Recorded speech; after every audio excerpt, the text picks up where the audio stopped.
চাষের জমিতে সিল খাপ হবে, সেই জমি মাপতে গিয়ে বিক্ষোভের মুখে পড়লেন সরকারি আধিকারিকরা। এই সিল খাপ হতে গেলে প্রয়োজন 20 একর জমির। তবে কৃষকদের দাবি সিল খাপের ব্যাপারে তাদের কোনো আপত্তি নেই, কিন্তু তারা তাদের চাষের জমির বিষয়ে যা প্রাপ্য সেটা দিতে হবে বলে জানালেন তারা। উল্লেখ্য, 2016 সালে রাজ্যে দ্বিতীয়বার ক্ষমতায় আসার পর মুখ্যমন্ত্রী মমতা বন্দ্যোপাধ্যায় ঘোষণা করেছিলেন শ্রীরামপুর পুরসভার 27 নম্বর ওয়ার্ডের প্রভাসনগরে সিল খাপ হবে। আজ 7 বছর পার হয়ে গিয়েছে, সেই কাজের অগ্রগতি এক চুলো এগোয়নি। তার কারণ জমি জট। এদিকে দিন কয়েক হলো ওখানে নিচু জমি ভরাট করতে মাটি ফেলার কাজ শুরু হয়েছে, যা কিনা 60 বিঘা জমি ধার্য হয়েছে। এদিকে ওই চাষের জমি মাপতে গিয়েছিলেন ভূমি ও ভূমি রাজস্ব দপ্তরের আধিকারিকরা, আর তাদের সঙ্গে ছিলেন শ্রীরামপুর পৌরসভার কাউন্সিলররা। তারা সকলেই বিক্ষোভের মুখে পড়েন। স্থানীয় চাষিদের দাবি, ওই জমিগুলিতে তারা দীর্ঘদিন ধরে চাষ করে আসছেন। যদি ওই সব জমিতে সিল খাপ হয় তাহলে তাদের উপার্জন বন্ধ হয়ে বেহাল অবস্থা দাঁড়াবে সংসারের। ফলে তাদের পুনর্বাসন ও ক্ষতিপূরণ না দিলে ওই জমির অধিকার ছেড়ে কোথাও যাবেন না তারা।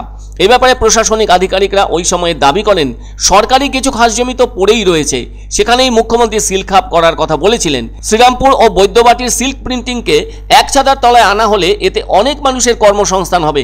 এ ব্যাপারে শ্রীরামপুর পৌরসভার কাউন্সিলর সন্তোষ সিং পিন্টু নাগরা বলেন, সরকারি খাস জমিতেই সিল খাপ তৈরি হবে। মমতা বন্দ্যোপাধ্যায় সরকার তো কৃষক দরদি সরকার, কোনো কৃষককে বঞ্চিত করা হবে না। কাউন্সিলররা কৃষকদের উদ্দেশ্যে বলেন, জমির কাগজপত্র যদি কিছু থাকে সেগুলো নিয়ে পুরসভায় যেন তারা দেখা করেন। মুখের কথায় কাজ হবে না। সত্যি যদি কাগজ থাকে তাহলে এই কাজ বন্ধ থাকবে, আর কাগজ না থাকলে প্রশাসন তার মতো করে ব্যবস্থা নেবে। ওখানকার এক চাষি বলেন, সিল খাপ হলে তাদের কোনো আপত্তি নেই, কিন্তু এই জমি তারা 40-50 বছর ধরে চাষ করে আসছেন। খাস জমি বলছে, তা এই জমি কি করে হয়? আর সত্যি যদি খাস জমি হয় সেই জমিতে আবাসের ঘর কি করে হয়? তাই তাদেরকে জমি না দিলে তারা আন্দোলনের পথে নামতে বাধ্য হবেন বলে জানিয়ে দিলেন কাউন্সিলর ও আধিকারিকদের সামনে। ফলে এমন অবস্থায় যথেষ্ট উত্তেজনাকর পরিস্থিতির সৃষ্টি হয় ওখানে।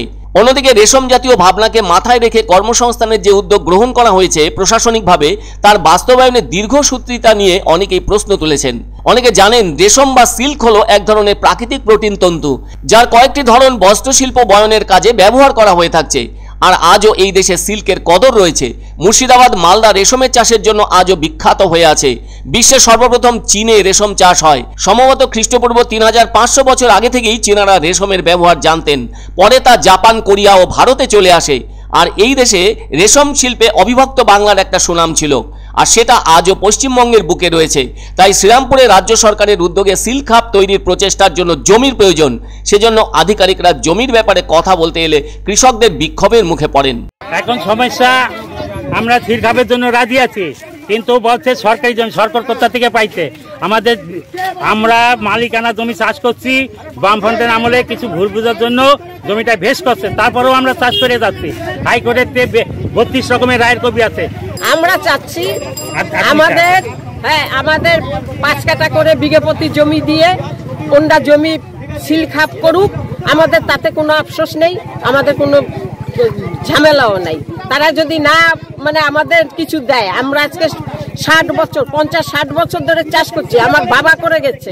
আপনারা জানেন যে পশ্চিমবঙ্গ সরকার মাননীয় মুখ্যমন্ত্রী মমতা বন্দ্যোপাধ্যায় 2016 তারকেশ্বর প্রশাসনিক মিটিংয়ে এসে উনি কথা দিয়েছিলেন যে শ্রীরামপুর মাহেশ হাউজিং সোসাইটির যে ভেস্টেড ল্যান্ড আছে, যেটা সরকারি জমি, সেই সরকারি জমির ওপরে আমাদের শ্রীরামপুর এবং আমাদের বৈদ্যবাটি অঞ্চলে যে সমস্ত প্রিন্টিং কারখানাগুলো আছে, সেই কারখানাগুলোকে একটা জায়গায় নিয়ে এসে একটা হাব তৈরি করা, যেখানে আনুমানিক 10,000 ছেলেমেয়ের যেখানে কর্মসংস্থানের ব্যবস্থা হবে।